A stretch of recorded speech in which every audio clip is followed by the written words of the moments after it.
Hello defense aspirants, welcome back to SSB World YouTube channel. So in previous lecture we were discussing about how to write story in PPDT SSB stage 1. So in this continuation we'll again look on another story, on another concept. We'll look how to tackle picture when there are number of characters are shown in the picture. कुछ types of SSB में ऐसा होता है कि हमें लगता है कि बहुत सारे कैरेक्टर शो हुए और उस टाइम पे मैंने जैसे पहले लेक्चर्स में बताया है कि हमें बार बार उसके पूरे सभी कैरेक्टर्स के बारे में उनकी डिटेल्स लिखनी होती है. तो इस पिक्चर में हम उसको कैसे टैकल करेंगे और क्या क्या थीम्स पे स्टोरी बनाई जाती है. So welcome back to our channel. Let's have a look at this picture. So जैसे कि इस पिक्चर में हमें दिखाया काफ़ी सारे नंबर ऑफ कैरेक्टर्स हैं. मुझे मेनली मेरे परसेप्शन के अकॉर्डिंग सारी की सारी गर्ल्स दिख रही है और एक मुझे मेल कैरेक्टर दिख रहा है. So as if I am attempting this picture, so मैं इनको लूँगा एज अ सेंट्रल कैरेक्टर. ठीक है. उसके बाद बाकी बैकग्राउंड में काफ़ी सारे पिक्चर है. सो फर्स्ट ऑफ ऑल मैंने बोला सबसे पहले हमारा central character age around 25, positive mood, male. अब जितने भी इतने सारे कैरेक्टर थे सभी के बारे में इतनी सारी डिटेल्स लिखने का नहीं टाइम होगा और ना ही हम इतने सबको इस बॉक्स में फिलअप कर सकते हैं.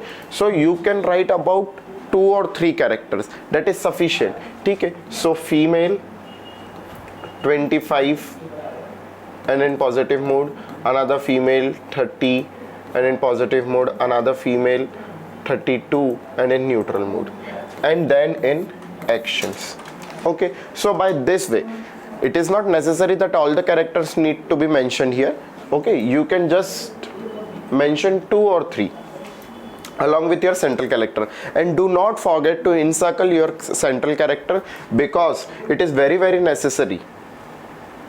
सो इस पिक्चर में जैसे कि अब हम देखा था इस पर क्या वेराइटीज ऑफ थीम दिख सकती है. जैसे कि फॉर एग्जांपल ये मुझे एक सीन दिख रहा है. ठीक है. जिसमें एक गैदरिंग है लड़कियों की. ठीक है. और एक मेल है बीच में. सो एक स्टोरी कुछ अराउंड ये हो सकती है कि इन लोगों को शायद, क्योंकि इनके हाथ में मुझे ये पेपर्स दिख रहे हैं. ठीक है. तो शायद ये स्टडी से रिलेटेड कुछ हो सकता है. तो ये रूरल एरिया में एक primary teacher education, girls education को बढ़ावा देने के लिए उनको एक्स्ट्रा क्लासेस दे रहे हैं या उनको मोटिवेट कर रहे हैं, उनके लिए एग्ज़ाम ओरिएंटेड कुछ क्लास लगा रहे हैं. इस तरीके का कुछ एक थीम हो सकती है. एक थीम ये भी हो सकती है कि विलेज में, क्योंकि काफ़ी सारे गर्ल्स इसमें दिखा रखी हैं, तो इसमें एक थीम ये भी हो सकती है कि विमेन हाइजीन, सैनिटरी पैड्स से रिलेटेड भी एक स्टोरी बनाई जा सकती है, क्योंकि it is still a reality in India कि अभी उस लेवल की मैच्योरिटी और उस लेवल की अंडरस्टैंडिंग इस चीज़ को लेकर अभी भी नहीं आई है रूरल एरियाज़ में. तो उसको रिलेटेड कि उसके लिए एक अवेयरनेस प्रोग्राम हुआ, free distribution of sanitary pads distribute किए गए स्कूल्स में, वर्क प्लेसेस में, पंचायत ऑफिस में, सारी ऐसी जगह पे. So that can also be a theme. Okay. Another फिर हमें लड़कियां दिखाई गई है. ठीक है. तो उसमें हम ये कर सकते हैं कि वुमेन एम्पावरमेंट के लिए उन्हें स्किल डेवलपमेंट के प्रोग्राम किसी ने भी कराया. उसमें सेंट्रल कैरेक्टर आप किसी को भी ले सकते हो. स्कूल के प्राइमरी टीचर हो सकते हैं, सरपंच खुद हो सकते हैं, या कोई भी विलेज का यंगस्टर जिसने देखा कि अभी भी काफ़ी सारी जो वुमेन्स वो घर पे आइडल बैठी रहती हैं, कोई काम नहीं है उनके पास, बट दे आर एंथुसियास्टिक. सो उनके डेवलपमेंट के लिए उन्होंने क्या किया, तो उनके डेवलपमेंट के लिए क्या स्किल डेवलपमेंट प्रोग्राम कराए. जैसे कि सिलाई बुनाई का काम, स्टिचिंग एंड विविंग का काम शुरू हो गया. ठीक है. इस तरीके के डेवलपमेंट प्रोग्राम करें ताकि वो स्किल्ड लेबर बने और उनको उससे जॉब मिले. So varieties of theme can be made on this particular picture. Let's have a look on our picture, our story, so that you can have an idea. So Ramesh, who was a young textile businessman, once decided to expand his business reach and also the production capacity. For that, he worked with his team to formulate the plan and implemented it. He decided to take help from the village women as they were expert in stitching and weaving. He with his team organized gathering in village and convinced the team to work for his company and told them about his expectations from them. He explained that the company will provide them raw material and collect finished goods for which daily payments will be made.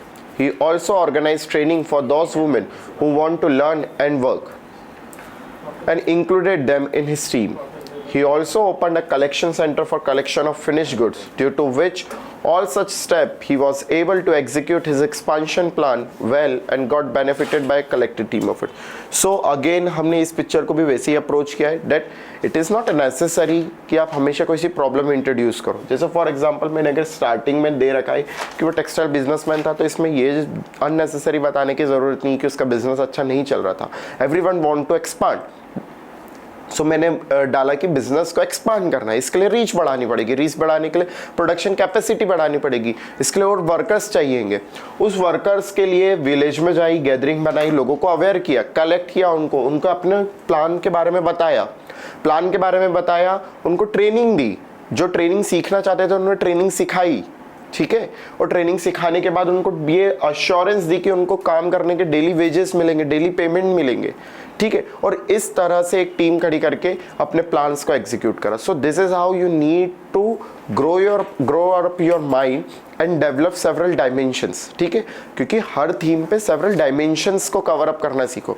क्योंकि अगर picture आती है, ठीक है, तो उस time पे आपका जो आइडिया होना चाहिए वो थोड़ा सा यूनिक होना चाहिए, ठीक है. यूनिक होना चाहिए, उसमें एक्शंस काफ़ी अट्रैक्टिव होना चाहिए, क्योंकि वही है जो आपको सेल थ्रू करवाएगी स्टेज 1 से या भले ही टैट में, ठीक है. The same format of writing story can also be implemented in TAT. Okay, will also look at it, but right now we are focusing on stage 1 particularly, so you can write this kind of stories. And it is my advice that whenever you write a story, as I have told you earlier, that writing a story is not just sufficient, you also have to narrate well in the GD, and for that you require a lot of practice. और इसलिए मैंने जो format दिया है, that how we will narrate this story. Okay, so friends, according to my perception, the picture shown to us had number of characters. Some were male and some were female and one male. Age around 25 to 30 in positive mood. My story is based around Ramesh, which I will narrate you now. By this way you should start your narration, and then so on. The important points that Ramesh was a textile businessman, want to expand his business. For that he made a plan with his team, and so on. Whatever actions we have taken in our story needs to come so and so, and at last you need to make a meaningful conclusion, output of the entire story. So I hope this session is beneficial for you. Comment down your queries and whatever difficulties you are facing in in the whole SSB procedure, whether it is stage 1 or stage 2 or any related query, we will try to help you out in solving that problem. Thank you very much. Jai Hind.